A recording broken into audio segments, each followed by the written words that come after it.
Welcome friends. வாங்க இன்றைக்கி நம்ம ஒரு அரை கப் கோதுமை மாவு இருந்ததுன்னா சூப்பர் ஸ்வீட் செய்யலாங்க. எப்படி செய்யலான்னு பார்க்கலாங்க.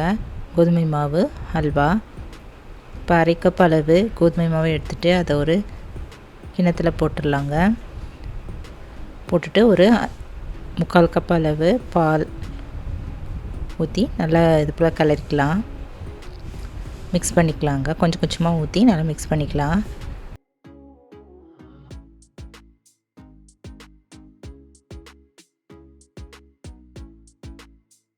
இதில் கொஞ்சமாக தண்ணியை ஆட் பண்ணிக்கலாங்க. தண்ணியும் சேர்த்து கலந்துட்டு நல்லா கட்டி இல்லாமல் கலந்து எடுத்து வச்சிடலாம்.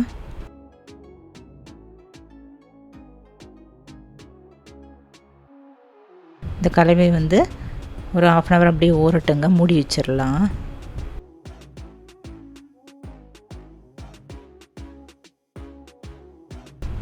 இப்போ இது கூட நம்ம ஒரு கப்புக்கு கொஞ்சம் குறைச்சலாக சுகர், ஒரு அரை டீஸ்பூன் ஏலக்காய் தூள், 1/4 கப் அளவு நெய், முந்திரி பருப்பு இது போல் சின்ன சின்னதாக உடச்சி எடுத்து வச்சுக்கலாங்க.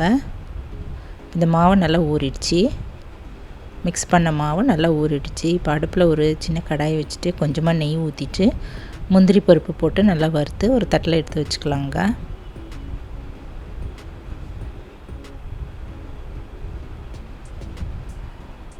இப்போ அடுப்பில் இன்னொரு பேன் வச்சுட்டு அதில் ஒரு அரை டம்ளர் அளவு தண்ணி ஊற்றிட்டு எடுத்து வச்சுக்கிற சர்க்கரை இதில் போட்டுட்டு நல்லா கரைய விட்டுடலாம். நல்லா கொதிக்க விட்டுடலாங்க. இது நல்லா கரைஞ்சி பாகுப்பதம் லைட்டாக இப்படி பாகுப்பதம் வர டயத்தில் நம்ம அந்த கரைச்சி வச்சுருக்கிற மாவை இதில் ஊற்றிக்கலாம்.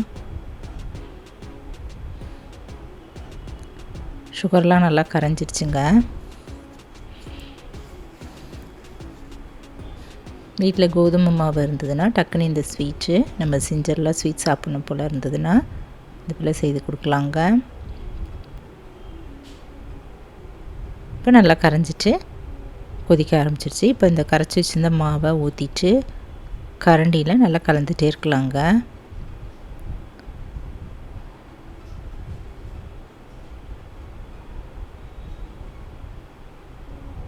நல்லா கட்டி தட்டாமல் இப்படி கைவிடாமல் நம்ம கரண்டியிலே இப்படி கலந்துகிட்டே இருக்கலாம். இப்போ நடுவில் கொஞ்சம் கொஞ்சமாக எடுத்து வச்சுருக்கிற நெய் இதில் ஊற்றிக்கலாங்க.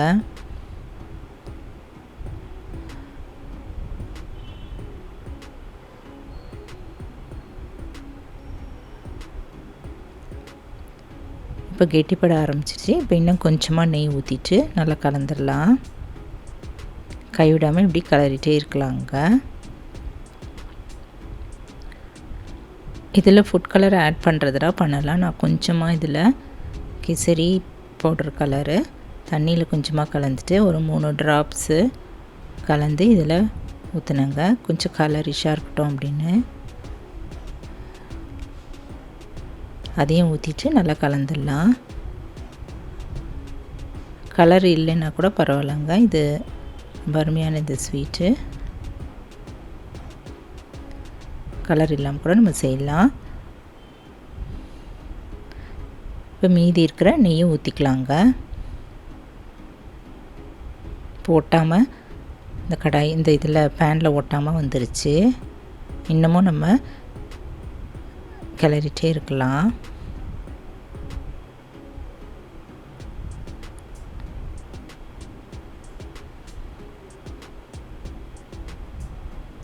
நல்லா கெட்டியாக உருட்டுற பதம் வர வரைக்கும் நம்ம கலந்துகிட்டே இருக்கணுங்க. கடைசியாக எடுத்து வச்சுருக்கிற ஏலக்காய் தூள் போட்டு கலந்துக்கலாம்.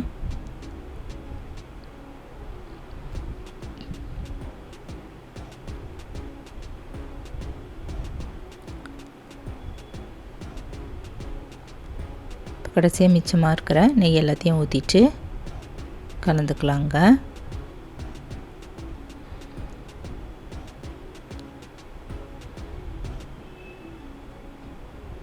இப்போ நல்லா உருண்டு வந்துடுச்சு. இந்த போல் ஒட்டாமல் இந்த பதத்தில் வந்த பிறகு நம்ம வறுத்து வச்சுருக்கிற முந்திரி பருப்பை இது மேலே அப்படி தூவிடலாங்க. தூவிட்டு அப்படியே கலந்துக்கலாம். 2 நிமிஷம் போல் அப்படியே கலந்துட்டு நம்ம ஸ்டவ் ஆஃப் பண்ணிவிட்டு இறக்கி வச்சிடலாங்க. நல்ல சூப்பர் டேஸ்டான கோதுமை பால் அல்வா தயாராகிடுச்சுங்க. ஒரு 10-15 நிமிஷத்துக்குள்ளே இந்த ஸ்வீட் செஞ்சிடலாம். நீங்களும் இந்த டேஸ்டான கோதுமை ஹல்வா வீட்டில் ட்ரை பண்ணி பார்த்துட்டு எப்படி இருக்குன்னு சொல்லுங்கள்.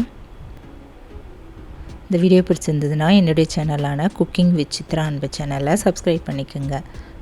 தேங்க்ஸ் ஃபார் வாட்சிங். நம்ம அடுத்த வீடியோவில் பார்க்கலாம். நன்றி, வணக்கம்.